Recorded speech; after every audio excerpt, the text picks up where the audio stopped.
Pastor Jackson Martins de Andrade é pastor há mais de 40 anos. É casado com a Eni e pai da Damaris, do Steven e do João Victor. É formado em teologia pelo Seminário Teológico Batista Mineiro e pastoreou a primeira Igreja Batista de Belo Horizonte por 15 anos, onde exerceu seu pastoreio de maneira fiel e dedicada. O Senhor, em sua soberania, o levantou para ser voz, guia e presença constante em dias de alegria e de desafios. O seu ministério entre nós foi marcado pelo amor às Escrituras, pelo cuidado com as vidas e pela firmeza em conduzir esta igreja no caminho da verdade. Também é professor, atuando em diversas instituições de ensino teológico. Atualmente, faz parte do colegiado da Primeira Igreja Batista de Divinópolis e lidera a congregação da igreja em Carmo do Cajuru, onde mora. Recebam com muita alegria o pastor Jackson Andrade. Pastor Jackson Andrade, estou muito feliz de poder recebê-lo aqui hoje. Pastor Jackson foi pastor dessa casa, dessa igreja, pastor presidente por 15 anos, dos quais eu fiz parte do ministério dele. Me lembro que no dia 31 de dezembro de 2001, fui batizado aqui nessa igreja, eu tinha 11 anos de idade, pelo pastor Jackson, e se não me engano foi o dia também do batismo do Estevão e da Damaris, os seus filhos aqui. É alguém que marcou muito a minha vida, que me abençoou muito nessa trajetória ministerial, e hoje eu estou aqui como fruto do ministério do pastor Jackson, e eu estou muito feliz de poder recebê-lo aqui, depois de quase 10 anos, né? Depois de quase 10 anos, poder tê-lo aqui de novo, para mim é motivo de muita alegria e de muita honra. Eu queria chamar a Eni, o Estevão, a sua esposa, o João, que viessem aqui à frente. Queria chamar a Keila também. Nós queremos orar por vocês.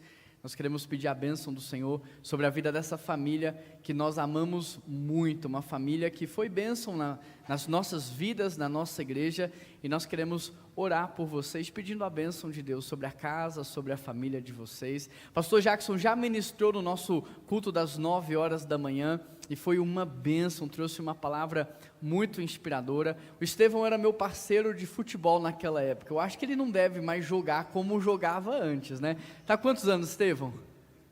33 anos, deve jogar ainda alguma coisa, mas não, o Estevão ele era, naquela época, quem salvava o nosso time lá em Ravenna. Não sei se ele vai lembrar muito dos nossos jogos de futebol lá em Ravenna, mas o Estevão jogava muito. A Damaris não está aqui, a outra filha, por motivo de viagem, mas nós também queremos dar um presentinho para vocês. A Keila vai trazer um presentinho ali para a família, para vocês poderem degustar depois, e uma placa, pastor, em homenagem à sua vida, por esse tempo em que o Senhor esteve à frente da nossa igreja e por ter nos conduzido aqui durante tantos anos. Nós queremos honrar vocês. Deixa eu ler a placa.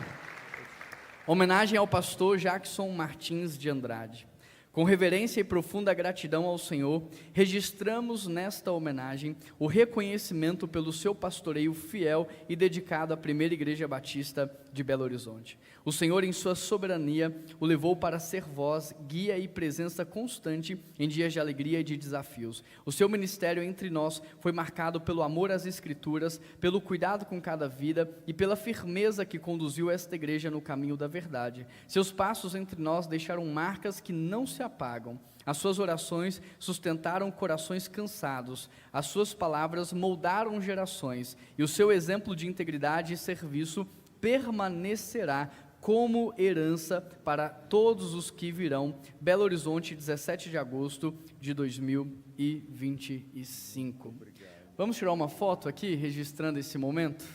Vem aqui um pouquinho mais para cá, para a gente sair de trás do púlpito. Cabe todo mundo aí?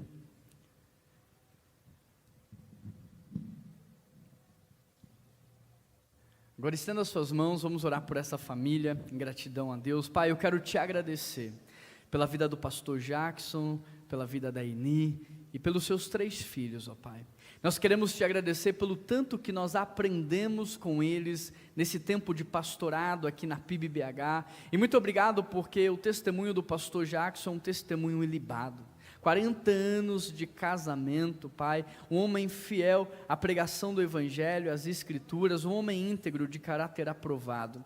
E nós estamos aqui para reconhecer publicamente e espiritualmente isso, o quanto nós somos gratos, ó Pai, pela sua vida. E tudo que nós estamos vivendo hoje como igreja é consequência do seu ministério, é consequência da sua semeadura, da sua entrega, do qual eu faço parte dela, Pai. E eu louvo e agradeço ao Senhor pela sua vida e a vida da sua família, que se dedicaram, que amaram e que viveram de forma tão intensa esses 15 anos aqui na presença da primeira igreja. Hoje nós estamos aqui, Deus, pedindo as tuas bênçãos sobre essa casa, sobre essa família e sobre a descendência do pastor Jackson, que o Senhor possa abençoar, para que eles deem continuidade a um legado de firmeza, a um legado de espiritualidade, a um legado de amor às Escrituras e a um legado de amor à tua igreja, Pai. Que o Senhor possa usá-lo de forma poderosa e tremenda através da ministração dessa palavra. Essa é a oração que eu faço em nome de Jesus, amém. Uma salva de palmas para essa família abençoada. Deus abençoe, pastor. Deus abençoe, Eni. Se vocês quiserem falar alguma coisa, podem ficar à vontade. Essa casa sempre foi de vocês, essa família é de vocês. Deus abençoe, viu? Deus abençoe, meu amigo. Uma honra revê-lo. Eu e minha família expressamos a nossa gratidão por essa demonstração de carinho, de afeto, de reconhecimento. Somos gratos a Deus por esse momento e a nossa oração é que o Senhor esteja abençoando e fortalecendo a igreja em todo o tempo. É muito bom estar aqui revendo, aqueles que empreenderam a caminhada conosco. Cumprimos esse ministério não isoladamente, mas com as orações e com o apoio dos irmãos que permanecem, e hoje apoiam o ministério do pastor Juan e família, e a nossa oração é que o Senhor os fortaleça em todo o tempo. Amém.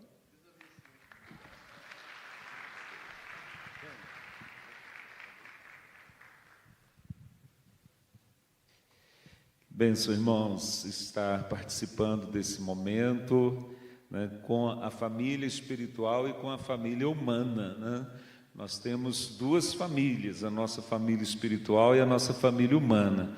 A nossa família humana um dia vai se desfazer, mas a nossa família espiritual ela vai permanecer para a eternidade.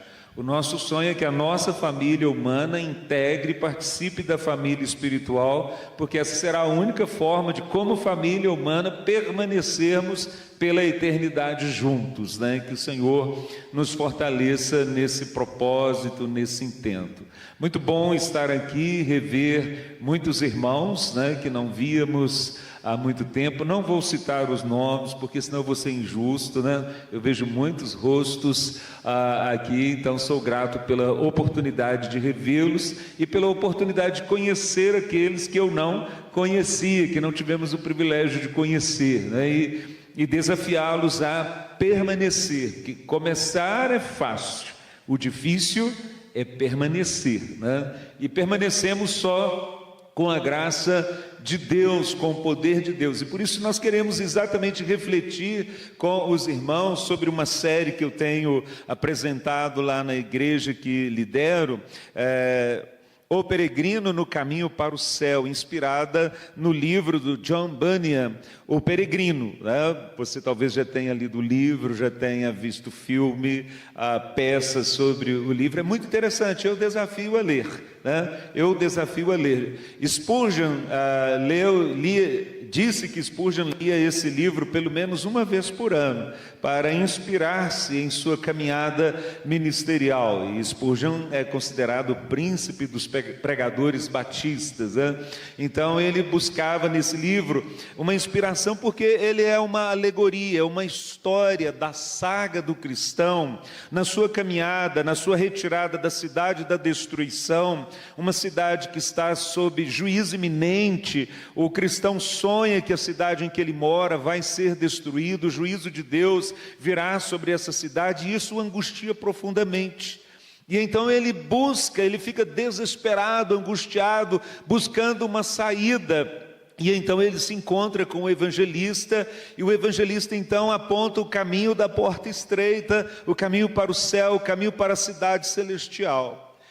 O cristão sofre, a sua própria família não o acompanha, não reconhece a sua angústia, não reconhece a sua aflição, seus vizinhos o chamam de louco, alguns ridicularizam o seu anseio por buscar essa cidade, o seu anseio por livrar-se do fardo que pesava sobre os seus ombros, mas ele, sem dar ouvidos a essas vozes em contrário, ele empreende a caminhada para a cidade celestial. Mas John Bunyan, que era um pregador leigo, muito estudioso, muito dedicado, ele não tinha autorização do rei para pregar. Naquela época era preciso ter a autorização do rei para pregar. E ele foi preso porque ele não tinha licença do rei. Posteriormente ele foi solto e continuou pregando. E o rei o prendeu de novo. E na prisão então ele tem essa visão de escrever o livro O Peregrino. Uma caminhada da cidade da destruição para a cidade celestial. Mas essa alegoria retrata a própria luta de John Bunyan por viver segundo a vontade de Deus e de cada cristão em todos os tempos, em todas as épocas. Você vai se ver no livro e vai compreender que a saga que empreendemos rumo à cidade celestial, ela não é fácil. E no meio do caminho, John fala de um pântano, o pântano do desânimo. Então, no meio do caminho havia um pântano.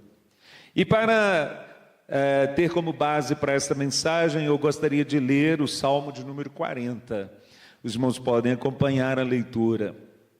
O salmista diz assim: esperei confiantemente pelo Senhor, e Ele se inclinou para mim e me ouviu quando clamei por socorro. Tirou-me de um poço de perdição, de um tremedal de lama, colocou-me os pés sobre uma rocha e me firmou os passos. E me pôs nos lábios um novo cântico, o hino de louvor ao nosso Deus. Muitos verão essas coisas e temerão e confiarão no Senhor.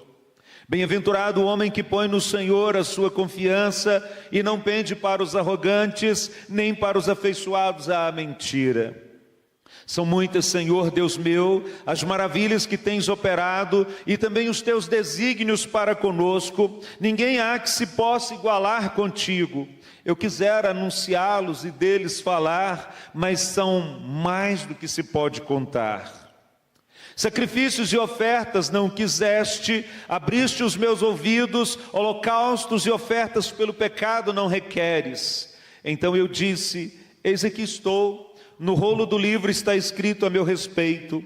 Agrada-me fazer a tua vontade, ó Deus meu. Dentro do meu coração está a tua lei. Proclamei as boas novas de justiça na grande congregação. Jamais cerrei os meus lábios, tu sabes, Senhor. Não ocultei no coração a tua justiça, proclamei a tua fidelidade, a tua salvação. Não escondi da grande congregação a tua graça e a tua verdade. Não retenhas de mim, Senhor, as tuas misericórdias, guarda em mim sempre a tua graça e a tua verdade. Não tem contas os males que me cercam, as minhas iniquidades me alcançaram, tantas que me impedem a vista, são mais numerosas do que os cabelos de minha cabeça e o coração me desfalece. Praza-te, Senhor, em livrar-me, dá-te pressa, ó Senhor, em socorrer-me. Sejam a uma envergonhados e cobertos de vexames os que me demandam a vida. Tornem atrás e cubram-se de ignomínia os que se comprazem no meu mal.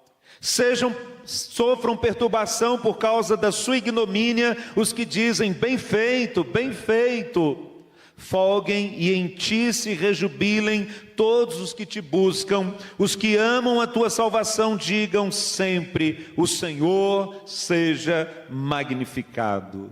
Amém? Então, queridos, há uma poesia do Carlos Drummond de Andrade, nosso conterrâneo, mineiro de Itabira. A sua poesia tem como título: No meio do caminho tinha uma pedra. E a poesia diz assim: no meio do caminho tinha uma pedra no meio do caminho. tinha uma pedra. No meio do caminho tinha uma pedra. Nunca me esquecerei desse acontecimento na vida de minhas retinas tão fatigadas. Nunca me esquecerei que no meio do caminho tinha uma pedra. Tinha uma pedra no meio do caminho. No meio do caminho tinha uma pedra. Uma poesia pequena, mas com verdades tão profundas, que revela a percepção que o seu autor tinha do que era a vida. A vida é assim mesmo, cheia de pedras no caminho. Não há como remover todas estas pedras. O desafio, o segredo é aprender a encarar essas pedras que encontramos e com as quais nós nos deparamos enquanto caminhamos.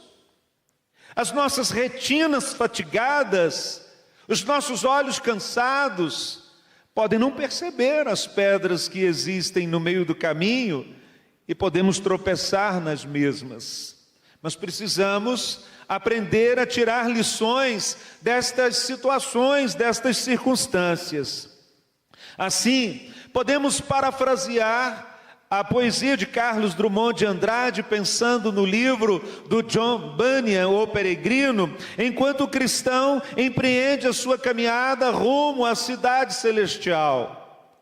E podemos dizer esta poesia da seguinte forma: no meio do caminho tinha um pântano. Tinha um pântano no meio do caminho. Tinha um pântano. No meio do caminho tinha um pântano. Nunca me esquecerei desse acontecimento. Na vida de minhas retinas tão fatigadas, nunca me esquecerei que no meio do caminho tinha um pântano. Tinha um pântano no meio do caminho, no meio do caminho tinha um pântano.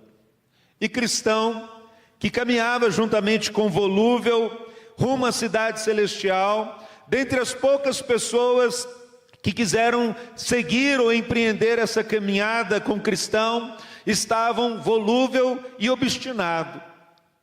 Obstinado, na verdade, seguia com o cristão para tentar dissuadi-lo de sua empreitada, de caminhada rumo à cidade celestial.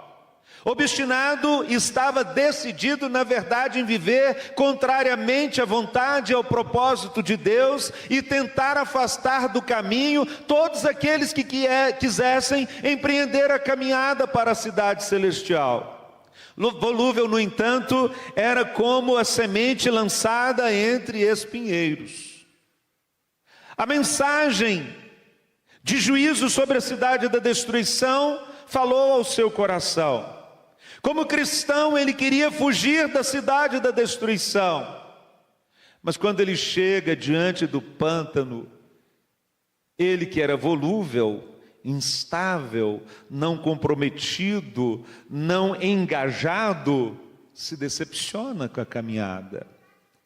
Mas cristão, em sua decisão de seguir para o céu, diz ao auxílio que o socorreu: Senhor, se este é o caminho da cidade da destruição até a porta distante, a porta estreita, por que o terreno não está aplainado para que os pobres viajantes que empreendem a caminhada para a cidade celestial sigam para ela com mais segurança? É o que muitas vezes fazemos quando nos deparamos com as dificuldades da vida cristã. Por que o caminho não é mais fácil? Por que tantas lutas, tantos embates, tantas dificuldades enfrentamos? Eu não estou decidido a empreender a caminhada para a cidade celestial, em viver segundo a vontade de Deus. Por que tanta luta, tanto dissabores, tantas batalhas? Foi o questionamento que cristão fez ao auxílio que o socorreu.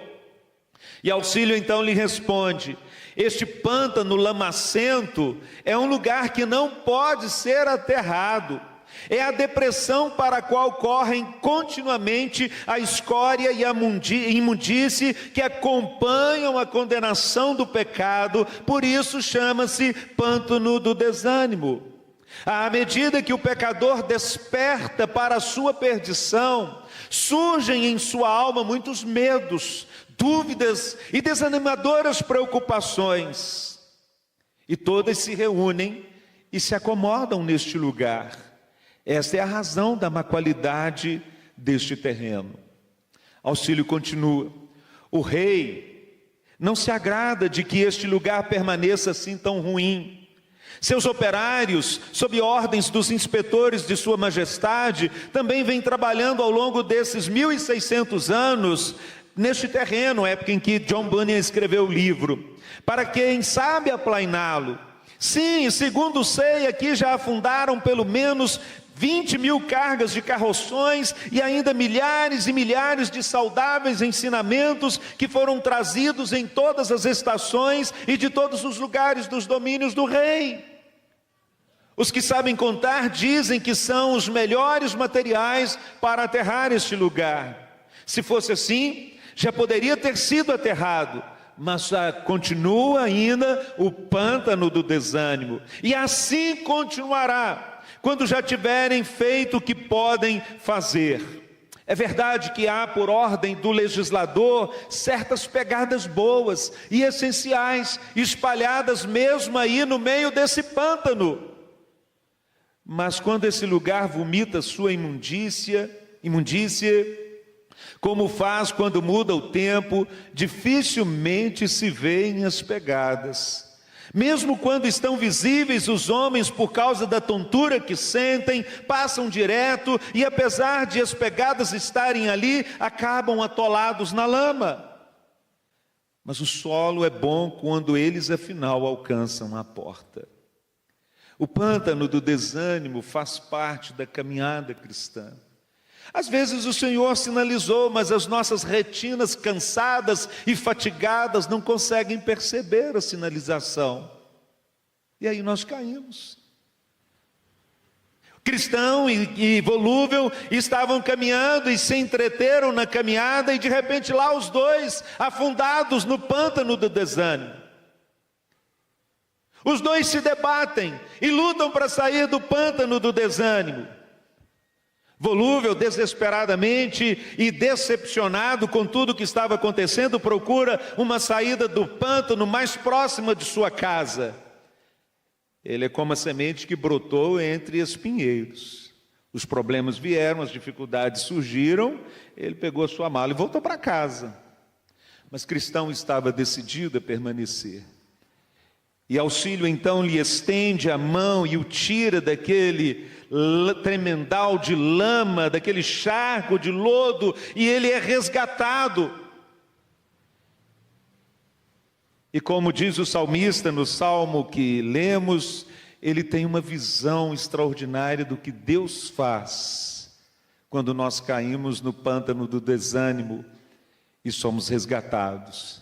E aí, voltando para o salmo que relacionamos a esta alegoria, nós podemos destacar algumas verdades que nos ajudam a enfrentar os pântanos que fazem parte da vida cristã. Há pouco o pastor orou por nós, sobre as lutas, as dificuldades que enfrentamos, na área da saúde, na vida financeira, no casamento, na criação dos filhos, nos relacionamentos, na vida espiritual. São pântanos que o Senhor permite que enfrentemos e com os quais nós podemos aprender significativas e preciosas lições. E então eu gostaria de convidá-lo a voltar os seus olhos para o Salmo e descobrirmos e destacarmos algumas verdades que os pântanos podem nos ensinar. A primeira verdade é que os pântanos revelam as nossas limitações. Veja o que o salmista diz lá no verso 12. Não tem em conta os males que me cercam, as minhas iniquidades me alcançaram, tantas que me impedem a vista, são mais numerosas que os cabelos de minha cabeça, e o coração me desfalece. Olha o que o pântano revelou para o salmista. Quando ele está lá naquele lodaçal, naquele tremendal de lama, ele se apercebe de uma realidade cruel, mas real e inevitável para todos nós. É que nós somos limitados. E que por nós mesmos nós não conseguimos sair dos pântanos em que nós nos encontramos. E que nós dependemos desesperadamente da graça de Deus para vencê-los. Então os pântanos que nós enfrentamos em nossa retirada da cidade da destruição, rumo à cidade celestial, servem para nos mostrar que nós somos imperfeitos, nós somos falhos, nós somos limitados, por nós mesmos nós não damos conta de vencer os desafios que se apresentam diante das nossas vidas. Os pântanos fazem um raio-x da nossa realidade espiritual. Por isso, ao invés de reclamar, maldizer e murmurar dos pântanos pelos quais você tem passado e que você tem enfrentado na sua vida, ao invés de perguntar, por que, Senhor, eu estou no pântano? Pergunte, Senhor, qual é o teu propósito? O que é que o Senhor quer me ensinar com esse pântano? O que é que o Senhor quer me mostrar quando permite que eu passe por esse pântano? O salmista está dizendo, não tem conta os males que me cercam, as minhas iniquidades me alcançaram, tantas que me impedem a vista. Senhor, essa é a minha realidade. Enquanto pecador que sou, eu quero empreender a caminhada para a cidade celestial, sim, mas eu preciso da tua graça. Por mim mesmo eu não dou conta. Essa é a minha realidade. Meus irmãos, nesse tempo de celebridades, de egos inflados, em que as pessoas se acham e tal, Deus nos coloca diante dos pântanos para vermos quem realmente somos.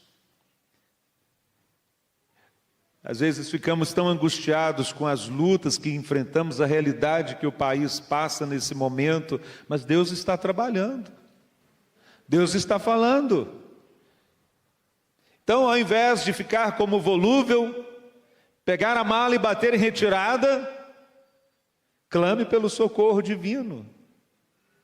Clamei por socorro, peço socorro do alto. Mas uma segunda verdade que se destaca neste salmo é que os pântanos têm causas múltiplas. Ele vai dizer lá nos versos 14 e 15, sejam a uma envergonhados e cobertos de vexame os que me demandam a vida. Tornem atrás e cubram-se de ignomínia os que se comprazem no meu mal. Sofram perturbação por causa da sua ignomínia os que dizem, bem feito, bem feito. Precisamos entender que caímos no pântano pelo menos por 5 razões. Primeira delas, por causa do pecado de Adão. Nós vivemos num mundo caído espiritualmente. Desde que Adão pecou, esse mundo se transformou num pântano. Então nós vamos nos deparar com pântanos por causa do pecado de Adão. Mas vamos nos deparar com pântanos também por causa dos nossos próprios pecados. Sim, escolhas mal feitas, escolhas feitas sem buscar a direção do Senhor, sem buscar a orientação do Senhor, nos levam para pântanos. E nós então nos atolamos em dificuldades, em lutas, em problemas e batalhas, porque escolhemos fazer as coisas sem a direção do Senhor. Agimos de forma impulsiva, imprudente e irresponsável. E depois pergunta, por que eu caí no pântano? Muitas vezes nós nos atiramos no pântano. Nós nos atiramos no pântano. Então nossos pecados podem nos levar aos pântanos. Mas vamos para os pântanos também por causa dos pecados de terceiros, é o que o salmista diz aí nos versos 14 e 15. As pessoas, consciente ou inconsciente, maldosamente ou não, muitas vezes nos empurram para pântanos.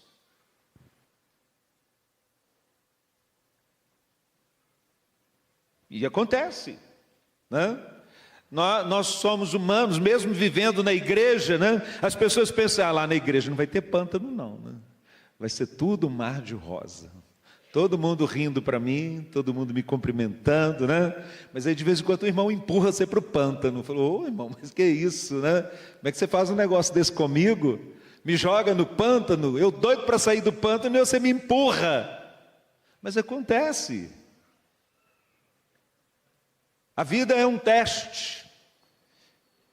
E viver junto não é fácil. Não é fácil. Então, na comunidade da fé, nós vamos encontrar pântanos, sim. Não se iluda.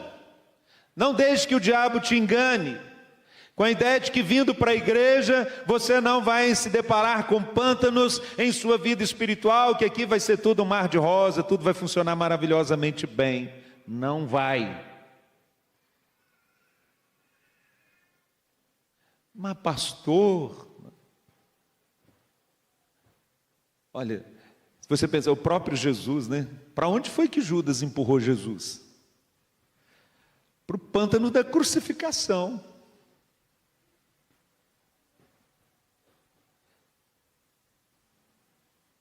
Mas a Bíblia diz que ao invés do Senhor se revoltar e amargurar, ele foi obediente até a morte, e morte de cruz. O diabo pensou que estava destruindo toda a obra da redenção quando Judas empurrou Jesus para a cruz. Mas na verdade a cabeça dele foi esmagada, né? Porque Jesus na cruz venceu o pântano da morte, venceu o poder da morte, venceu o poder das trevas, para nos resgatar dos pântanos em que nós nos encontramos. Então, às vezes, as pessoas podem te empurrar por pântano, mas seja obediente até a morte. Seja fiel ao Senhor até a morte. Entenda que o Senhor vai lhe dar a vitória sobre este pântano e que o nome do Senhor vai ser glorificado, que a igreja do Senhor vai ser edificada e que vidas vão ser alcançadas pelo seu testemunho. Você vai também para o pântano por ações do diabo. O diabo lança contra nós flechas, dardos inflamados, né? Tudo para nos derrubar.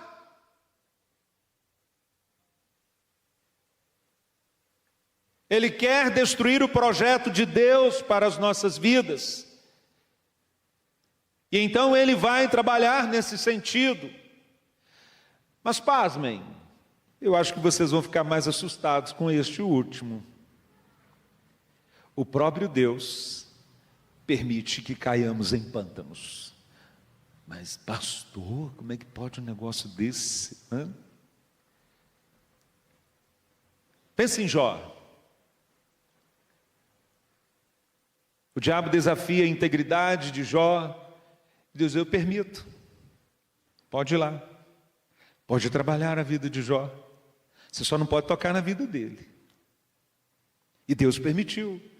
Deus permitiu que Jó perdesse os seus bens, que perdesse os seus filhos, perdesse a sua saúde, tivesse a sua mulher revoltada contra ele, dizendo, amaldiçoa esse teu Deus e morre. Aí eu fico livre de ser de uma vez, né? Com esse pântano que você caiu, eu fico sozinha, resolve o meu problema. Os amigos que disseram vir para colher e abraçar o Jó, se tornaram um pântano na vida dele, porque com amigos como aquele, você morre afogado no pântano. Você está tentando sair do pântano e eles estão lá, te empurrando para o pântano. Mas se você ler o livro com atenção, tem dois momentos que são muito especiais, e que aí você consegue perceber a obra de Deus na vida de Jó, quando Deus permite que Jó caia nesse pântano. Lá no capítulo 19, verso 25, ele vai dizer, eu sei que o meu Redentor vive e que a seu tempo se levantará sobre a terra. Que declaração de fé! Isso é confissão de fé, irmãos.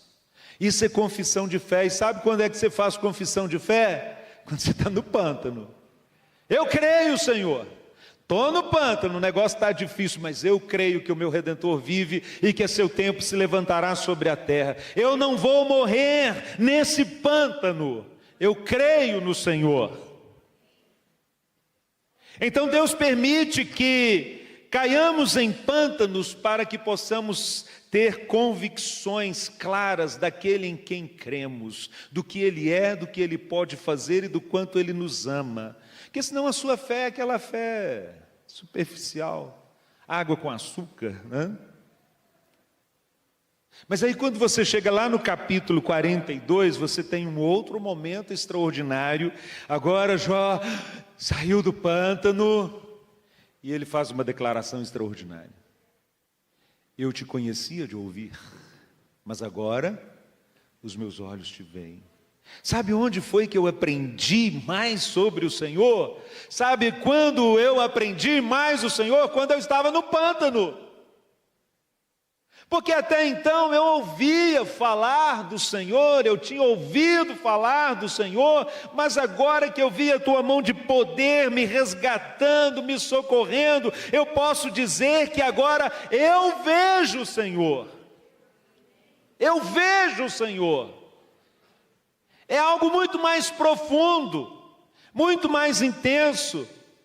Você não viver na igreja pelo que você ouviu, mas pelo que você viu.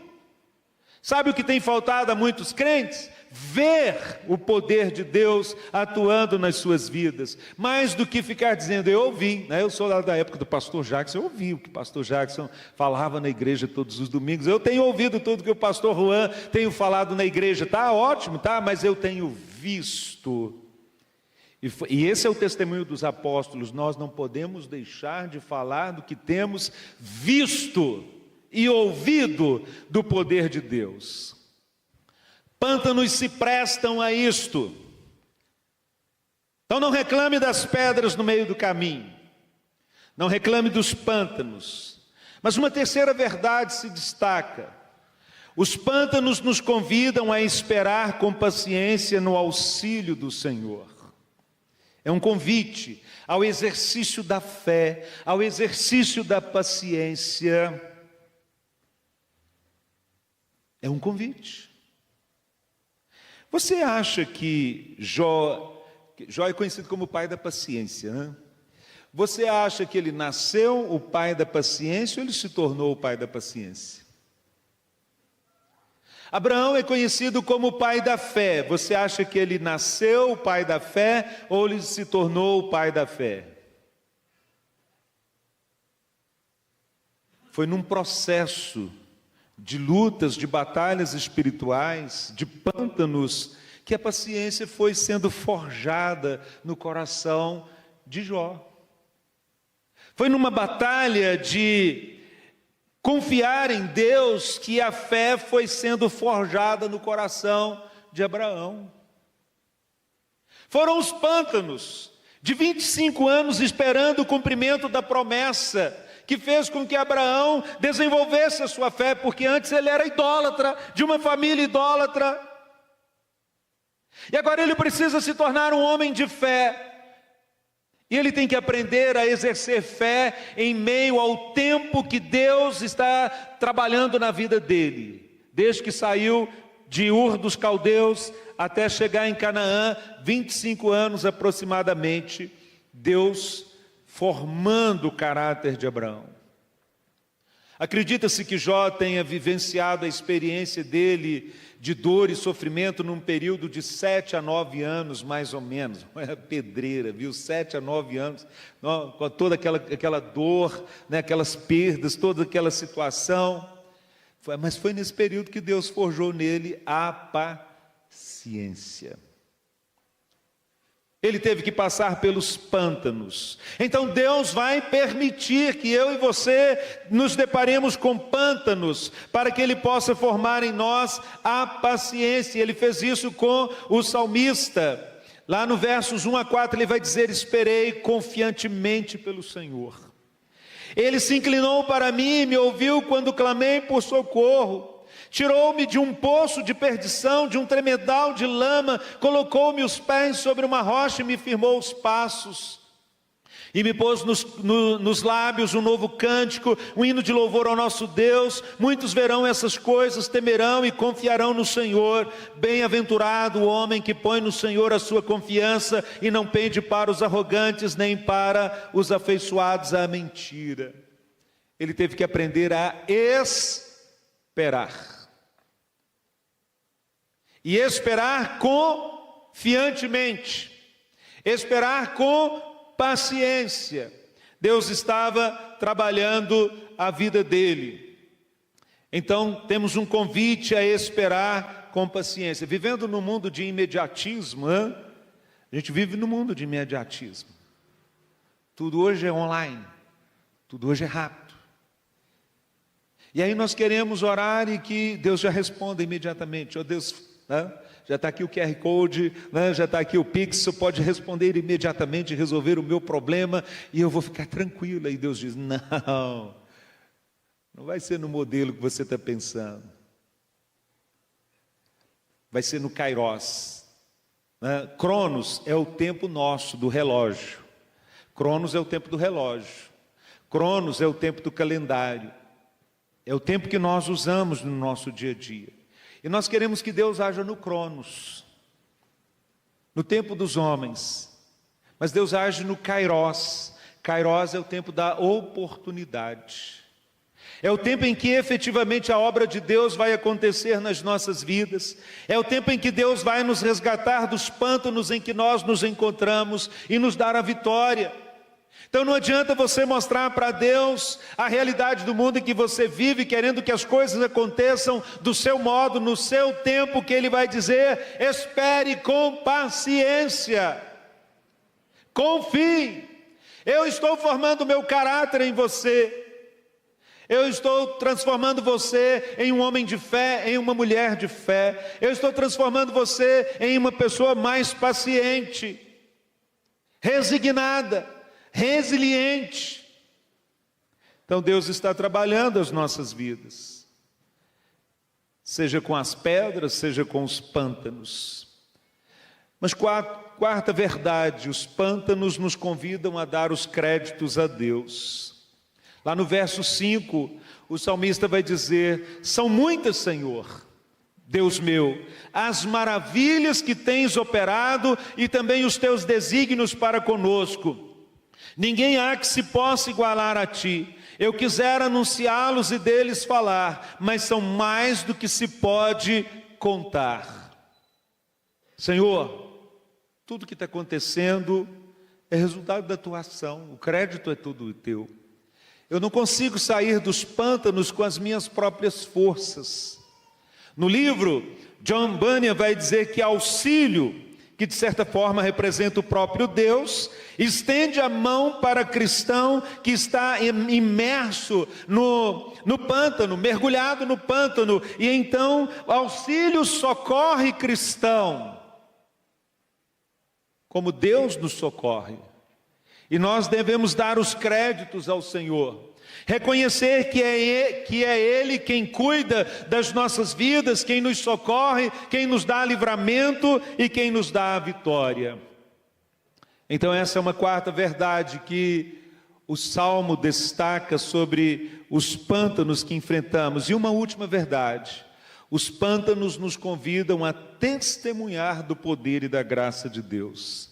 Lá no verso 3, o salmista diz, e me pôs nos lábios um novo cântico, um hino de louvor ao nosso Deus. Muitos verão essas coisas, temerão e confiarão no Senhor. O salmista testifica, através dos cânticos, através do louvor, o livramento, a vitória que o Senhor tinha lhe dado. E ele diz que muitos vão ver esse testemunho da graça, do poder e da misericórdia do Senhor e vão temer e confiar no Senhor. Devemos ser gratos pelos livramentos que Deus tem nos dado, pelos pântanos dos quais Ele tem nos tirado, dos pântanos dos quais Ele tem nos resgatado, sejam eles de que ordem for. E a nossa adoração ao Senhor, como nós cantamos animados há pouco, A nossa adoração ao Senhor, a motivação que temos para cantar, não deve vir do pessoal que está aqui à frente, não. Mas deve vir como reflexão dos pântanos dos quais o Senhor o tirou nesta semana e o tem tirado ao longo da sua vida. Todos nós deveríamos, antes de vir para o culto, refletir: Senhor, de que pântanos eu fui resgatado esta semana? E eu vou lá para testemunhar dos livramentos que o Senhor me deu. Eu vou lá para testemunhar das maravilhas que o Senhor tem feito na minha vida. Eu não vou esperar que o pastor ou o pessoal do louvor me motive a cantar com entusiasmo, com vibração. Eu não dependo disso. Eu vou somar a minha voz a todos aqueles que vão lá para louvar ao Senhor pelos livramentos experimentados, porque o Senhor tem colocado nos nossos lábios um novo cântico, um hino de louvor ao seu nome, de modo que as pessoas possam ver isso e temer e confiar no Senhor, porque testificamos: o Senhor tem me livrado dos pântanos, Ele tem me dado vitórias, e eu quero testificar em palavras, em ações, em atitudes, por tudo aquilo que o Senhor tem feito e realizado. Mas se ao invés de celebrar as vitórias, os resgates, você continua murmurando, reclamando, maldizendo, né? Você vai envergonhar o nome do Senhor. Você vai envergonhar o nome do Senhor. Pensa na história do povo de Israel, né?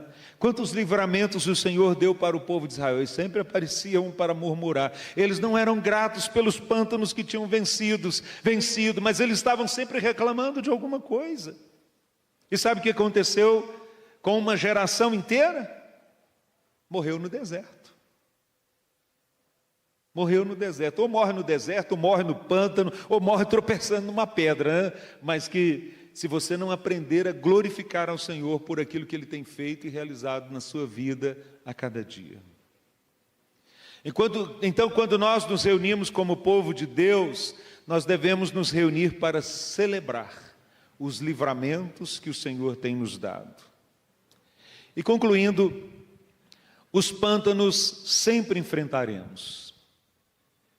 Lamento informar, se você veio aqui nesta manhã esperando ouvir uma palavra que dissesse assim: olha, a partir de hoje você não enfrentará mais nenhum pântano na sua vida, você não encontrará mais nenhuma pedra pelo caminho, né? Eu lamento desapontar. Porque seja eu ou fosse o pastor Juan, nós iríamos dizer aquilo que o nosso Senhor disse: no mundo tereis aflições. No mundo nós teremos aflições, no mundo nós enfrentaremos pedras, no mundo nós enfrentaremos pântanos. No entanto, precisamos ter em mente que, apesar das dificuldades, os pântanos são terras férteis. Eu nunca fui ao Pantanal, mas se você já foi, e eu vejo nos vídeos, nas filmagens, é um lugar belíssimo, de vida abundante, fauna, flora. E toda a terra próxima àquela região centro-oeste mineiro é o celeiro, produção extraordinária. Porque, apesar do pântano, é uma terra fértil, bem regada, que produz abundantemente.